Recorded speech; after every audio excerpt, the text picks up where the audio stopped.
ওই ঘটনাটা যতটুকু হয়েছে ওদের ফ্ল্যাটে কিন্তু আগুন লাগে নাই, কিন্তু ওদের ফ্ল্যাটে সম্পূর্ণ আগুনের ধোঁয়া। ভিতরে যাওয়ার পর ওরা শ্বাস রোধ হয়ে মারা গেছে, শ্বাস বন্ধ হয়ে গেছে, অক্সিজেন পায় নাই, ওই জন্য ওরা।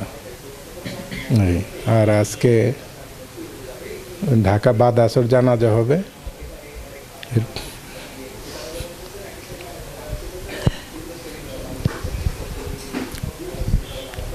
ওর ডেড বডি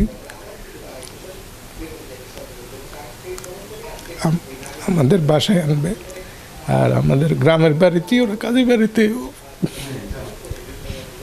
ওর দাফন হবে, ওখানে জানাজা হবে।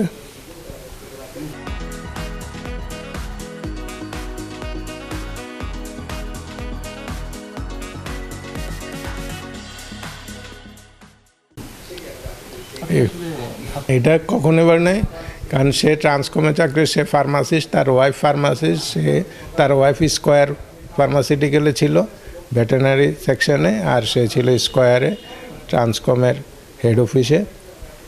আর তার বাচ্চাটা 2.5 বছর থেকে 3 বছর কাছাকাছি এই। আর ওদের উত্তরার ওরা যে বাসায় থাকতো, ওই বাসার কাছে ওর নানুর বাসা ছিল, কাছাকাছি থাকতো। ওরা দুজন সকালবেলা অফিসে যাওয়ার সময় বাচ্চারা নানুর কাছে দিয়ে রাখতো সাধারণত আর কি। ওই কালকে আবার ওরা বাচ্চারা যে নানুর বাসা থেকে নিয়ে আসছে, ওটা আল্লাহর হুকুম।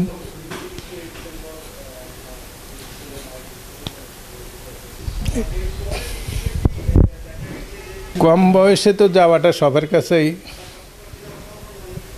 বেদনা দেয়। একটা হচ্ছে বয়স হয়েছে যাবে স্বাভাবিক, কিন্তু ওটা তো হয়েছে ঘটনা একটা না একটা বুঝছিলে আল্লাহ তালা নিবে কাউরে না কাউরে, এটা তো কিছুই বলার নাই।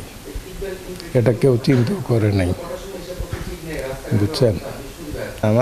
আমরা সবাই চাচা বাতিজ হইলো, কিন্তু আমরা সবাই কিন্তু একটা এই যে সবাই আড্ডা দিত, হাসাহাসি করতো, কোনো এটার ভিতরে কোনো ডিফারেন্স ছিল না যে চাচা হলে যে গুরু গাম্ভীর্য নিয়ে চলবো বা বাতিদের সাথে আলাপে একটা দূরত্ব থাকবো, ওইগুলি ছিল না।